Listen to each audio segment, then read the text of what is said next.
Before we begin, have you ever had a moment when grief made you see someone who wasn't really there? Let me know in the comments, and prepare yourself for a chilling psychological horror tale set in the snow-covered silence of Vermont. This is the Hollow Guest. I don't get many visitors up here, not since George passed out. It's funny. When we bought this farmhouse in Vermont back in '86, he told me, "You'll hate how quiet it gets." And I did, at first.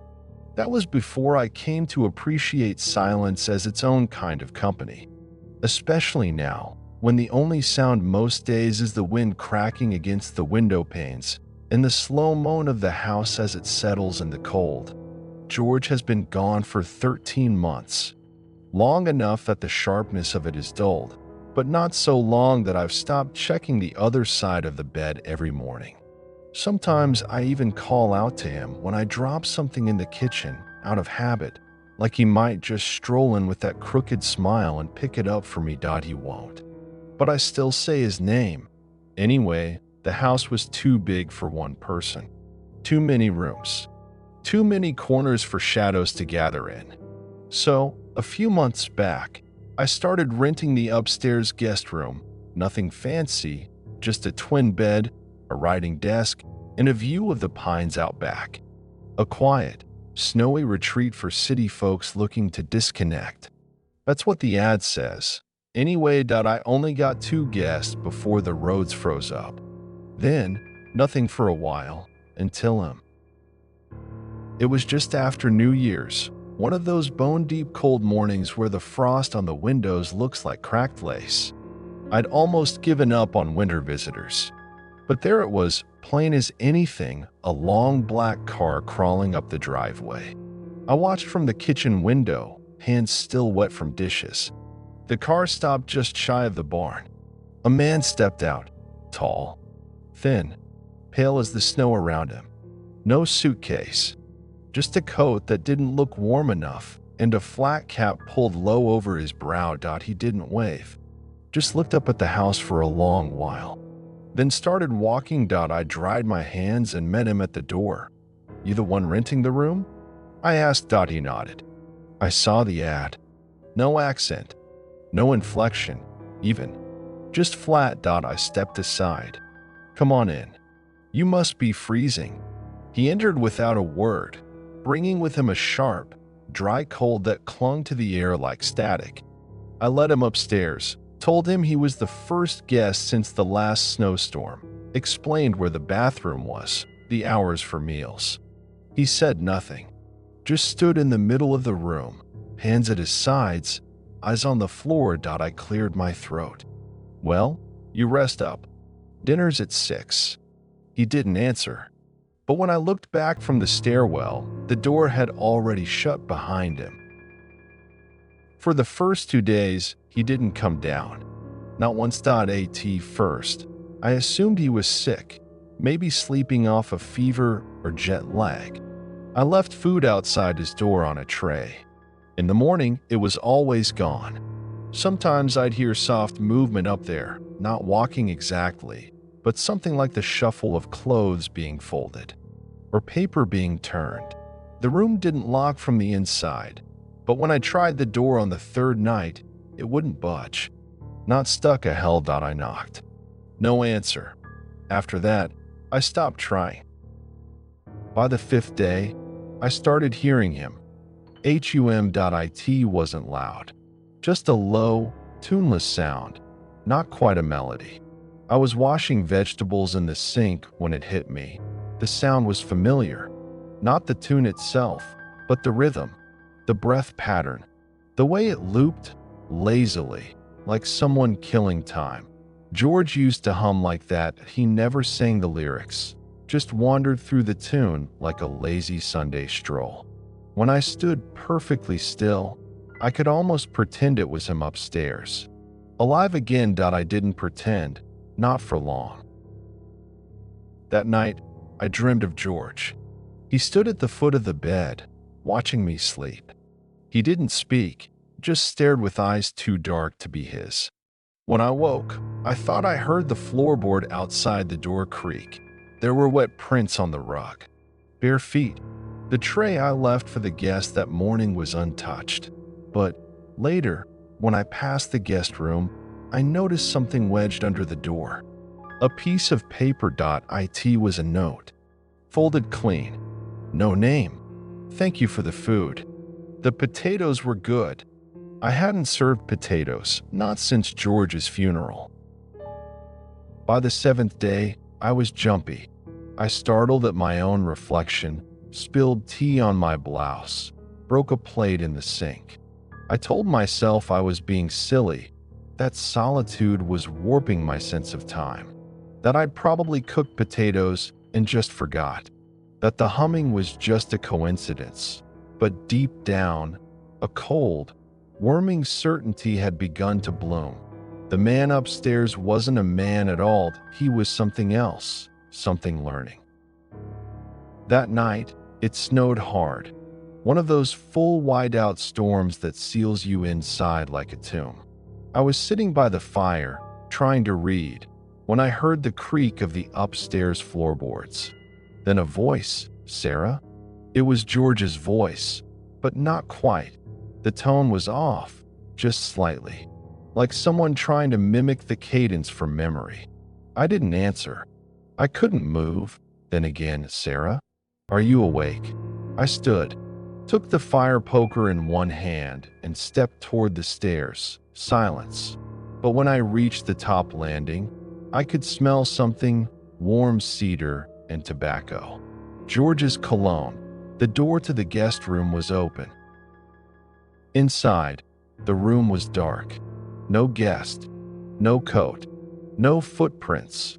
But on the bed, folded neatly, were George's old slippers, the ones we buried him in. I didn't sleep that night, not a single minute. I sat in the kitchen until dawn, wrapped in a quilt, watching the shadows move across the floor. They stretched like fingers every time the fire crackled. I tried to tell myself it was just a trick, my mind playing with grief, memory, cold. But that didn't explain the slippers, or the smell of George's cologne, or the way the door opened on its own. Around 6, I finally crept back upstairs. The slippers were gone. The bed was made, not just straightened, but tucked military tight, corners squared, the pillow fluffed. I've made that bed enough times to know I didn't do it. I stopped leaving food after that. If the guest was still in the house, he'd have to come and ask. But he didn't. For 3 days, the house went quiet again. Too quiet. No creaks. No footsteps. No humming. I started to wonder if I imagined it all, if there ever was a guest at all. Maybe I'd hallucinated him. Or maybe he left during the snowstorm, slipped away through the trees without a trace. The car was still parked out by the barn, though buried under half a foot of powder. I considered walking into town to ask the sheriff if he could help me find out who the man was, maybe check if anyone had gone missing. But the roads were still iced over. And truth be told, I didn't want to tell anyone. Didn't want them to look at me like I'd lost it, because some part of me, the part that still talked to George in the quiet moments, wanted the guest to be real. That night, I was brushing my teeth when I noticed something else. The mirror was fogged over, even though the bathroom hadn't been used. There were words written in the steam. "You looked beautiful today." I froze, toothbrush still in my hand. I hadn't looked beautiful in years. George used to say it anyway, even when I was sick, or angry, or hadn't brushed my hair. It was one of those little lies you forgive in a long marriage. I wiped the mirror. Just fog, but my hand was shaking. After that, I began to hear him again. The humming returned, low and slow, but now closer, as if it was coming not from upstairs, but from the walls themselves, from beneath the floor. The tone had changed, too. It was no longer clumsy or tuneless. It was steady, intentional, practiced. I tried to drown it out with the radio, with old tapes George used to play. But no matter how loud the music got, the humming slipped through, weaving into the melody like it belonged. Sometimes I'd catch myself humming along. One evening, after feeding the chickens, I returned to find the front door wide open. Snow had blown in across the floor. I called out, no answer. Then I saw them. Footprints. Bare feet. Leading from the door to the stairs. I followed slowly, holding my breath. The prints stopped halfway up the staircase. Just stopped. No turn. No return path. As if the guest had vanished mid-step.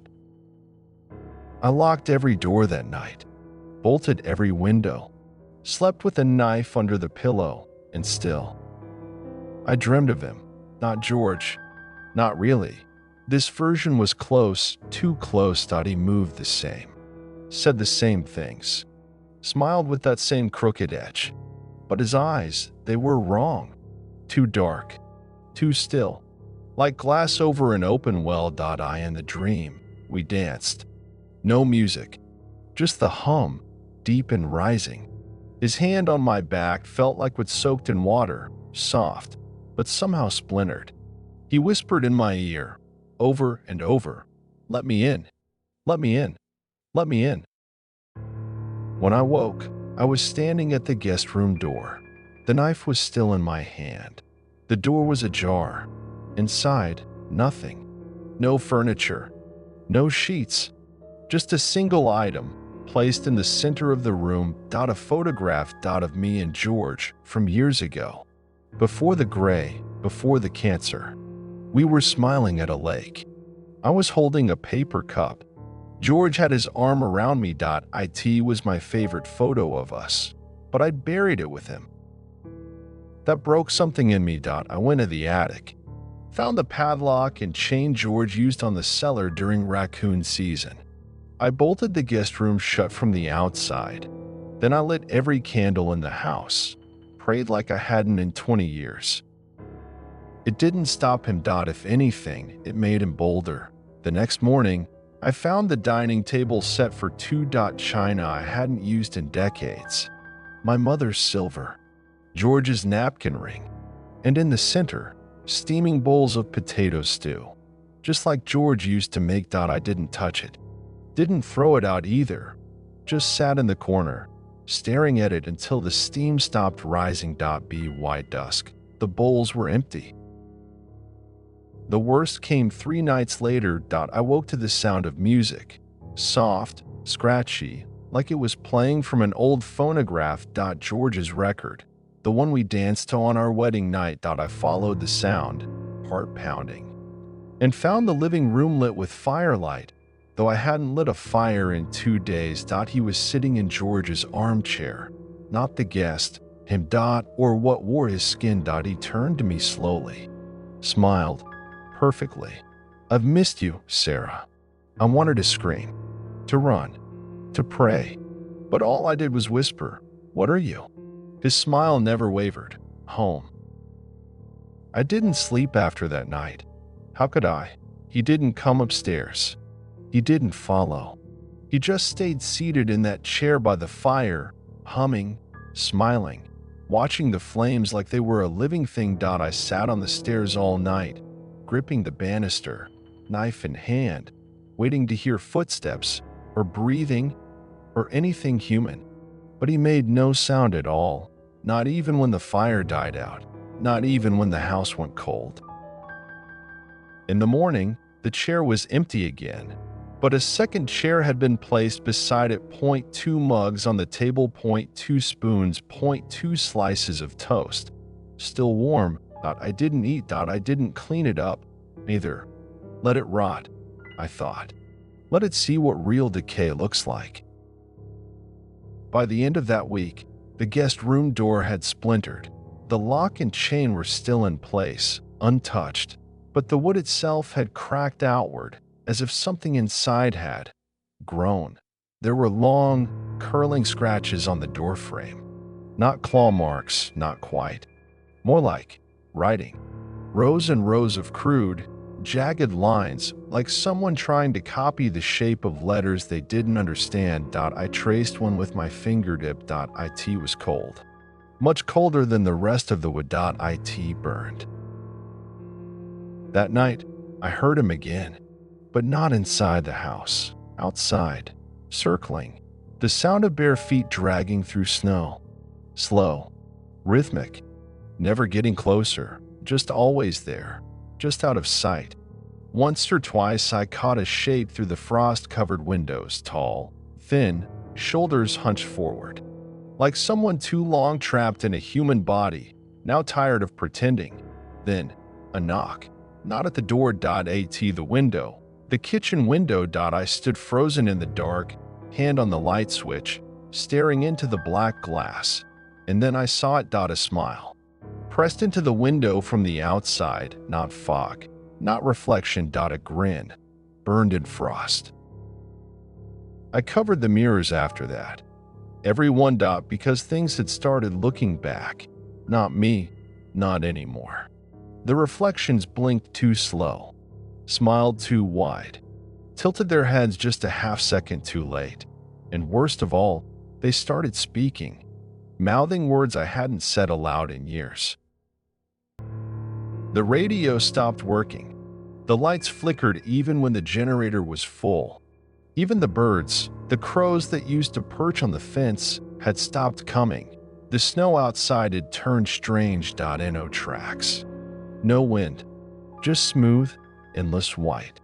Like a canvas waiting for something to be painted onto it. Sometimes, I'd see footprints appear without warning. Just appear, one by one, coming closer, then vanishing. It was like the land itself had gone still. Like the house was the last flicker of the world, and it, was waiting for me to blow the candle out. I decided to leave, packed a bag, layered my clothes, filled a thermos. The car wouldn't start. The battery had been drained, wires gnawed clean, but not by animals. The bite marks were too regular, too neat, like the machine had been dissected. I tried the barn. The tools were all gone, all of them. Only thing left was George's old coat, still warm, still humming. I fell apart that night, collapsed in the hallway, weeping into my hands, knees shaking like a child. I begged, I don't even know who I was speaking to, for it to stop, for him to go, for George to come back. That's when I heard the voice again, right beside me. Don't cry, Sarah. It's me. I came back. I looked up, and there he was, George. Whole, healthy, wearing the flannel he always wore on Sunday mornings. Hair combed, smile kind, eyes soft, but too symmetrical, too still, too perfect, like someone had made him from memory and sanded off all the scars. I've been here all along, he said. You just forgot. Come on now. Come inside. He held out a hand, and behind him, the guest room door slowly creaked open. Inside was light, soft, warm, flickering like candlelight that I don't remember walking. I just remember the smell, cedar and tobacco, and the faintest edge of rot beneath it. The room was no longer a room. It was bigger, somehow, deeper. The walls had folded away into a kind of blackness that shimmered with faces. All of them George's, all of them smiling. There was a table in the center, set for two. George stood at one end, the other chair waited. I made it just like you like it, he said. Stay? Just for one night. Then you'll remember everything. I stepped forward. The room pulsed. I saw a flicker of what was beneath the skin. A shape too many-limbed. A face made of mirror fragments. A heart that beat out names I'd forgotten. Something hollow, trying to fill itself with me. I dropped the knife, and I ran. I didn't stop running until I reached the old shed at the edge of the woods. I slammed the door, barricaded it with a rusted bench, and curled up in the corner like a frightened animal. It was the cold that brought me back, the kind of biting cold that gnaws at your thoughts, reminding you what's real. My mind was fraying. I could feel it, splintering like old wood under pressure. I didn't know what that thing was, but I knew what it wanted. It wanted to replace George. It wanted to be let in. To wear my grief like a welcome mat. In the silence of that shed, I remembered something. An old story George used to tell. A folktale from his grandmother about a creature in the Vermont woods. A thing that came in winter, knocking on doors, wearing the face of someone you'd lost. It didn't force its way in. You had to invite it. You had to want it. Back then, I thought it was just a ghost story, something to scare kids off from wandering into snowstorms. But what if it wasn't? What if that thing in my house was one of those things? Not a ghost, not a man. Something older. Something that feeds on memory, on loneliness, on the need to fill what's been lost. I waited until nightfall. Then I went back to the house. It was waiting, sitting in George's chair, just like before, smiling like it had always belonged. "Welcome home," it said. "I've kept your seat warm." I stood there, staring at it.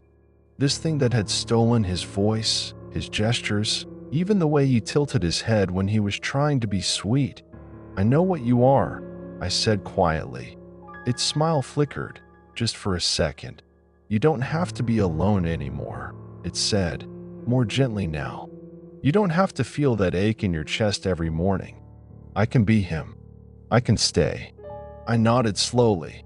Then I reached into my coat and pulled out the photograph. The one I'd buried with George. The one it had placed in the guest room. "You got this wrong," I whispered. I held it over the fireplace and let it burn. The creature flinched. I'd never seen it break character before. It winced, recoiled, like I'd splashed acid on its face. For a moment, its form flickered, skin warping, bones twisting, like it didn't know how to hold itself together anymore. "You're not him," I said, louder now. "You never were. You're a shadow playing dress up with my memories. I remember you." It hissed, the voice unraveling. "I remember your scent, your sorrow, your hunger. I fed you comfort. I gave you peace. You gave me lies." It rose from the chair, too fast, too smooth, and the room darkened. Walls stretched. The fire sputtered. "You invited me," it said. "With every lonely night, every whispered wish. You let me in. Then I'll let you out." I pulled the matches from my coat, lit one, then another, and tossed them into the corner of the room, onto the pile I'd laid down earlier that day. Old newspapers, curtains soaked in kerosene, George's flannel shirt. The flame roared. The creature screamed, not a human scream, a voided, fractured sound, like a radio stuck between stations, all static and sobbing and names I didn't remember knowing. It lunged at me, but the fire was faster. Flames licked the walls, chased the shadows, tore the fake skin from its limbs. Underneath was nothing, not muscle or bone, but an absence. A hollow, shrieking, writhing mass of longing and stolen voices. It burned. It didn't die. It collapsed, inward, into itself, like a hole in the world finally sealing shut. I barely made it out the front door. The night air hit me like ice, and I stumbled into the snow, coughing, eyes watering, watching as the fire consumed the only home I'd ever known. My life, my grief, and the thing that tried to replace it. I don't remember much after that. The sheriff found me the next morning, walking barefoot down the road, clothes scorched, muttering George's name like a prayer or a curse. They took me to the clinic, then to the county home. They said it was grief madness, that I'd finally cracked under the weight of it all. I let them think that. Maybe it's easier that way. I never rebuilt the house. I never went back to the property. Sometimes I dream about it, the smoke curling over the treetops, the guest room door creaking open, A table set for two in a room that isn't there anymore, but I don't see him. Not anymore. Not since I let him go. The snow's quiet again that I've made peace with the silence, and I never, ever leave an extra seat at the table. If this rural horror tale left you uneasy, you're not alone. Would you have let the guests stay? Or burned the house like Sarah did? Drop your thoughts below, and don't forget to hit like, subscribe, and tap the bell for more first-person supernatural horror stories every week. Until next time, stay warm, and never leave an empty room waiting.